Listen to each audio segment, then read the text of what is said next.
on a tour today.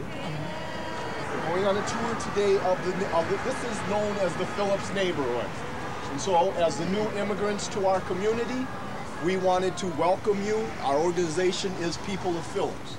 We wanted to welcome you. And so we have people here from Minnesota Television Network. This program, this tour today will be on TV. And as well, we have a photographer here with the local newspapers known as the Alley newspaper. And so we wanted to formally welcome you to our neighborhood. Thank you. Welcome. We're ready to go wherever you lead us. Thank you. And you can have our picture as many as you have.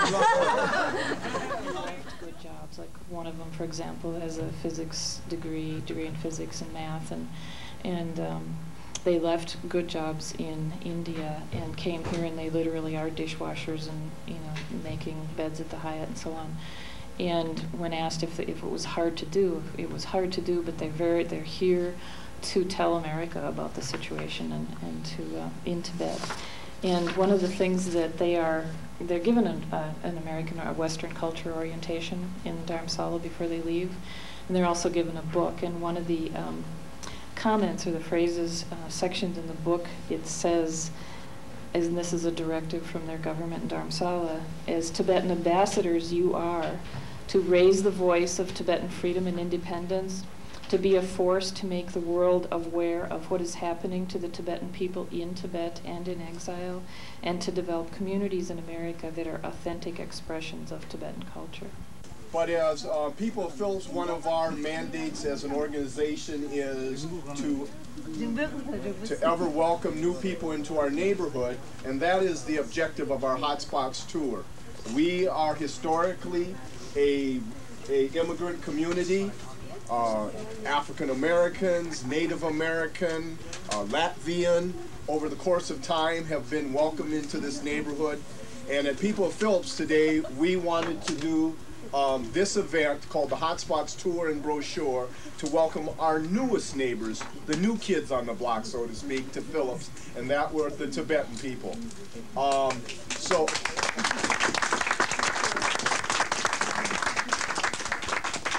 As well, new to our community, over the last 5 weeks, we have had an entourage of Dutch students that are here in America and have been here doing internships. And Leona, would you join me? Yeah. This is Leona. Liana. This is Liana. And she designed and worked and put together, worked very hard over the last 5 weeks producing this Phillips Hot Spots directory. Well, we thought it would be great if I could take my friends around the neighborhood, because we heard all these stories of Phillips being dangerous and violent and things like that. And then we thought the Tibetan people are new in the community and maybe they don't know anything about it, so why not taking them also? And then again, since Phillips is a very cultural diverse neighborhood, why not joining these cultures together?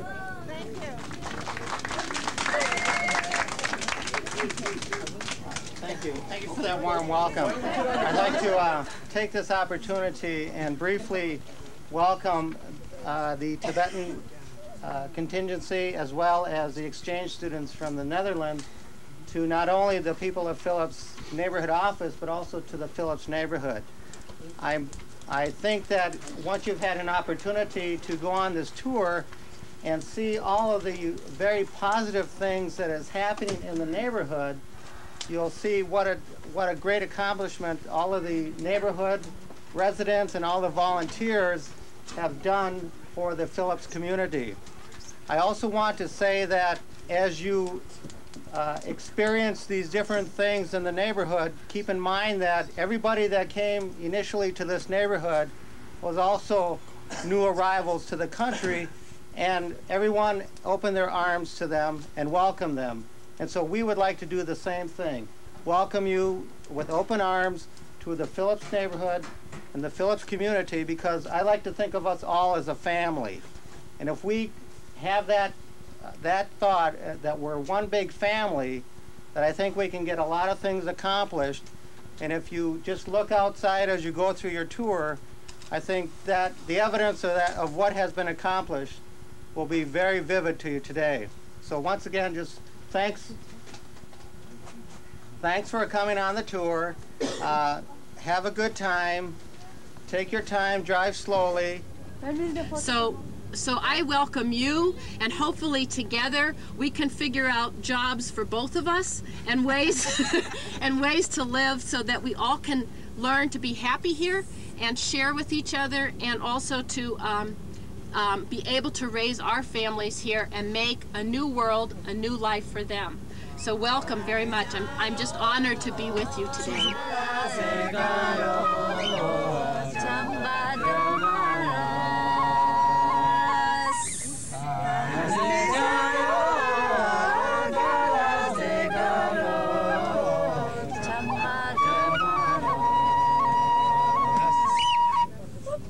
Thank you.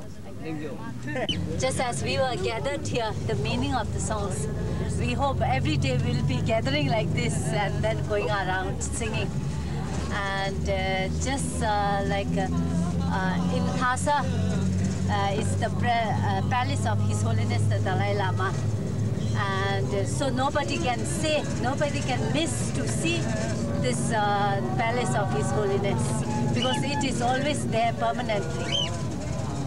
Yeah, so the meaning goes like that. And, so it's a good day to have meet all of us like this, and yes. to have nice So time. later on also we hope that we will meet without any sickness, without any health, and joyful like this at the moment how we are gathering. We hope this will happen again and again.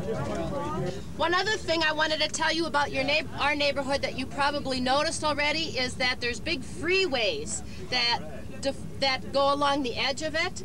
We used to be an even larger neighborhood until those freeways got put in, and that has made us a smaller neighborhood. But we're still the largest neighborhood in Minneapolis and St. Paul. Oh. We have 18,000 people.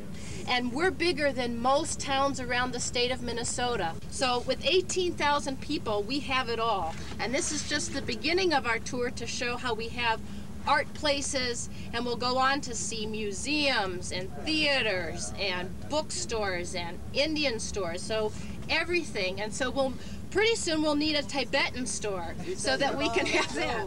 Okay. Patrick's Cabaret is a showplace for emerging and established performing artists. The living room-like theater can hold up to 100 to 125 people. So once a month here at Patrick's Cabaret, I'd like to introduce to you one of the artists that utilizes the space here, and would you welcome our guest? My name is Ann Abear, and welcome. We've just come in. This is Sarah House, and we're just here today. We're starting to rehearse on a brand new piece, and we're just using the space to rehearse.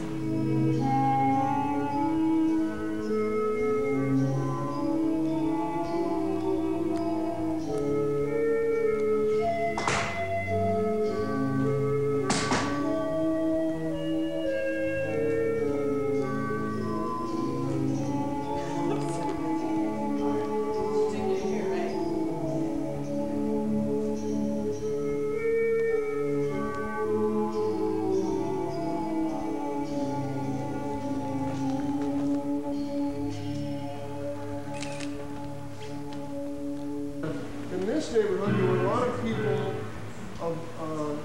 some had much more money than others. And when you look at this building with this metal covering on the ceiling, they put in a metal covering like this, and it started to rust here a little bit and corrode and deteriorate, but it was actually to make this look like more fancy plastered ceilings. So the people that would have built this building would have been immigrants perhaps from a variety of countries. The building we're going to next was built by a very, very wealthy man, and they'll probably tell us about that over there. But he brought over people just to work on his building. And from Sweden and other countries, I believe, to do fancy carvings and those sort of things. his building, even though it's just a couple blocks from here, he had much more money than whoever built this building. And so you'll see the differences. Here they use metal to make it look like the fancier ceiling that you're going to see next. Or this building was built in the turn of the century, about 1902. The man who built it was a publisher. He lived in here approximately 1 to 2 years. He then gave it to the Swedish Institute, or the American Swedish Institute. We now use it as a museum. The second floor is pretty much of a museum, along with the supplies that we have in here. We also use it for social functions, today being the Lucia program, which is important in the Swedish community. It was a pleasure. I'm sorry that we couldn't show you more, but come again, please.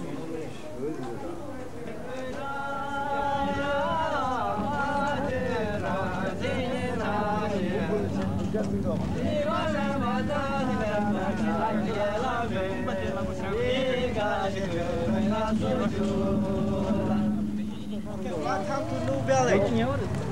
My name is Chan Takoy from Cambodia. Okay? Yeah, I've been in this country for about 8 years now. I'd like to give you a brief history about the New Village here. The New Village consists of Cambodian, majority about 90% are Cambodian and 10% Laotian. The building here, we just renovated. It was a terrible building. It looked terrible and smelled stinky, and it just unmanageable. It was condemned by the city. But the people here they fell in love with the Phillips Neighborhood. They don't know where to go. So they decided to join co-op. We call co-op. And in order to develop a nice, cheap rent and so on, so we have to do co-op. And this is what the theme that the land of opportunities come. And now the people moving back, living in a very nice condition, and the apartment can be expanded to 2 5-bedroom. We do it kind of to fit our culture. Cambodian and Laotian culture, it's a extended family culture. So the apartment can be expandable. Now, yeah, we love the other people to come to this country and try to help themselves, and this is the land of opportunity. You can do whatever you want as long as you work hard. All right. Right, as a community. We can do together because of the community. Actually, I stay in this very apartment. Is that right? Yeah, it has been about 12-15 days, and I used to look very often to this side because the apartment is very good. Yes. And people are from the east, and there was a strong desire in my mind to have some sort of a contact. And we are very happy that we have met you today. Okay, thank you. And definitely take your knowledge, your experiences in building up our communities. Okay, like good. this. Yeah, good. So, and I mean, the thing I wanted to say is that this building used to have a lot of drug dealers in it, so it looked really terrible. Not quite as bad as that building falling apart across the street, but it was very bad. But that's what I was saying about it is still possible sometimes to take these old buildings and make them look new like this. Yeah. And it may need the help of this co-op, but also these old Norwegian carpenters pulling together too. and people of Phillips helping you get in there and figure out how to do it. It takes all of us to help do that. Yes, it takes a lot of energy to raise this $2.2 million. It's a lot of energy and a lot of cooperation from the resident itself and other agencies such as Cambodian agency and American agency and so on. So, but I believe that if you work together, you can make it.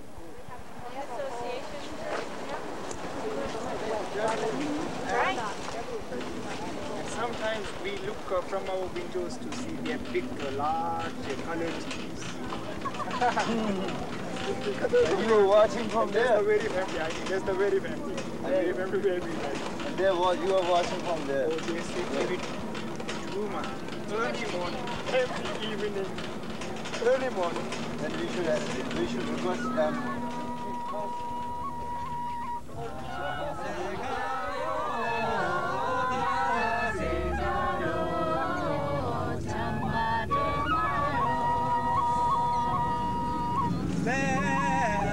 I'd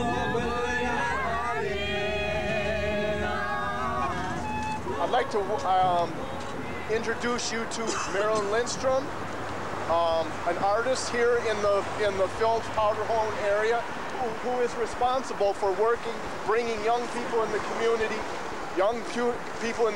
together to work and help them build their talents and their skills. This is their creation, and so now I'd like to introduce you to Marilyn Lindstrom. I'd like to welcome everyone to our park. It's called the Neighborhood Safe Art Spot Project, and it's a project of the youth of the Phillips Neighborhood and the Powderhorn neighborhood. One of the artists who worked on the project is Brett Stately. Hello. And he's worked on the project for 2 years with me. And so the idea is that the park is a gift from the young people to the community at large. And they're saying, we have something to offer our community, we have something to offer each other, we have something to offer the world, and we aren't what the TV and media say we are. We're actually intelligent, wonderful, creative people. Would you all come and sit on these, because we're trying to gather the energy of everybody that comes to the park into our spiritual self.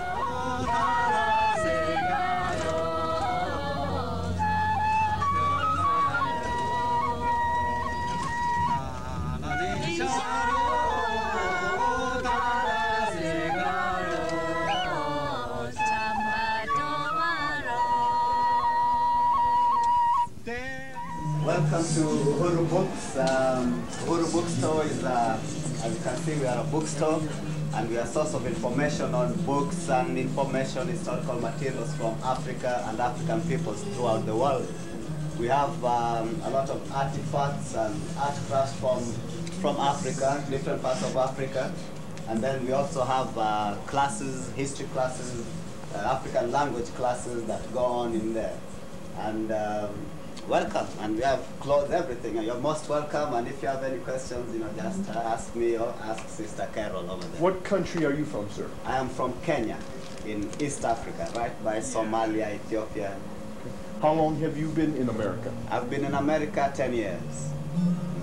So, and what brought you to America, and how has been your success as an immigrant coming to America? How have things gone, and could you share that with our new people here in our neighborhood, in our country? Okay, I came to America as a student, and in my studies I found out there was very little information on African people, so I started researching and decided to make it available for the general American population. Yes. How many students do you have to learn African language? African language, we usually have, it's every 3 months. We usually have about 10 to 15 students per quarter, per course.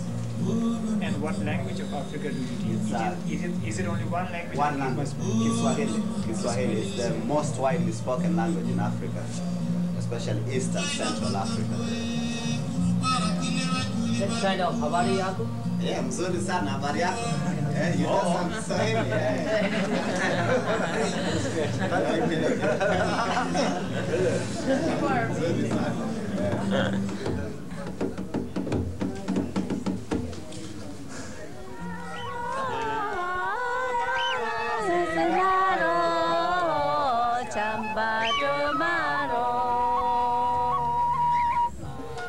We're a puppet and mask theater, and we work with puppets that are so small that you might have 10 puppets on 2 hands, and puppets that are so big that it might take 3 people or 10 people to operate them. Here, or we do shows for adults, shows for families, shows for kids. We also go out to schools and make puppet shows with kids, where kids make their own giant puppet shows and festivals. And every year, in April, the whole month of April in the spring, we open up the doors and we have free workshops where parents and families and everyone can come in and make their own puppets, make their own masks, and create floats, and make a big parade that celebrates May and celebrates spring. So that goes down Bloomington Avenue and ends up in Powderhorn Park. The stage is kind of it's a series of platforms, so we can change it. Sometimes we do shows with a smaller stage or a larger stage, and we just build it out as we need to. And sometimes, a couple of years ago, we did a show that used all this area in the middle. And that's what we're going to do with our show now. The seats will be in a circle because it's a ritual and it's about the circle of the year. Over here. Have any of you ever made masks? Yeah. Do we? Doyle in the back. Are there people here who have made puppets and masks? Yes. Are there any people who would like to make puppet masks in the future?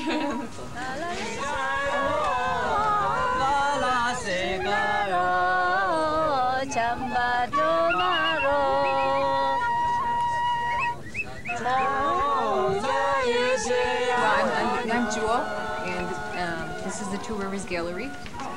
And I think the mission probably of the Two Rivers Gallery is to present like a broad view of Native arts to Twin Cities, to the communities. We have people come out from all over the world to visit here, from Europe, from Germany, to visit the Two Rivers Gallery.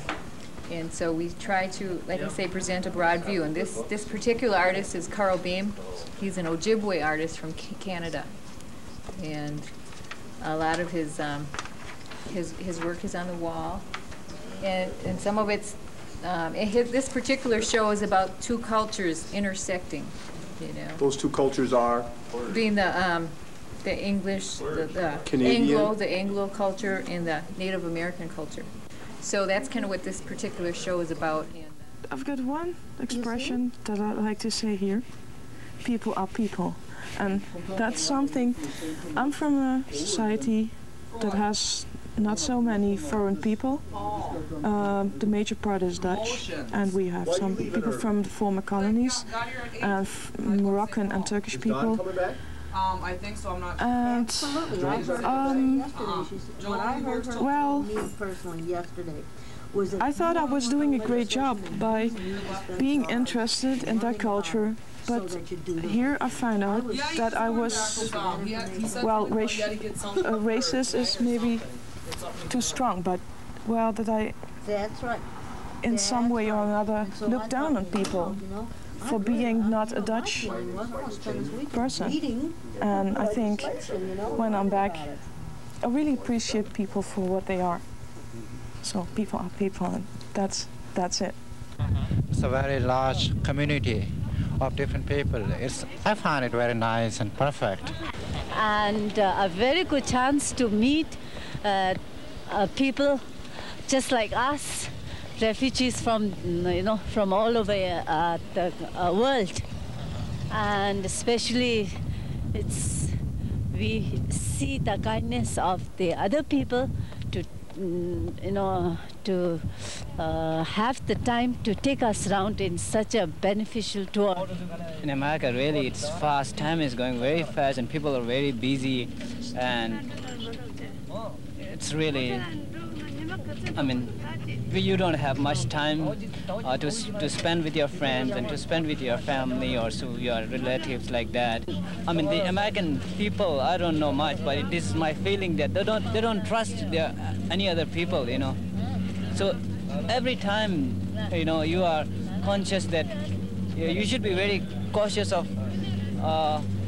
somebody hurting you or somebody going to do something bad. I mean, you should be always aware of coming something wrong, It means that you are not peaceful, your mind is not peaceful every time. So it's kind of scary every day and every time. This really hurts me a lot, I mean, these things, what Tibetan culture or Tibetan Buddhism can give is, if the American people learn about the Tibetan culture and way of living and Tibetan Buddhism, yes, in particular, I think that will really help the American people. So it is kind of give and take. We want to learn some American culture and we can give something to the American people. Yeah, this is, I hope. So we saw the Swedish Cultural Institute today and this one, and so we hope in 20 years to be able to visit the Tibetan Cultural Institute in Phillips Neighborhood. We have them all right here. Yes, we hope so. Yeah, after looking at the African bookstore, when he explained to us about the artifacts of Africa and language class and all these. Definitely, I hope so. Wouldn't that be wonderful? Within a 2 year. Oh, good. We should have, if not very good like that, something where the Tibetan language and Buddhism and Tibetan culture, and we'll have artifacts of Tibet. Yeah, we definitely want to have such thing. That'd be great. It's just beginning. Yes, that'd be great. Chamba do maro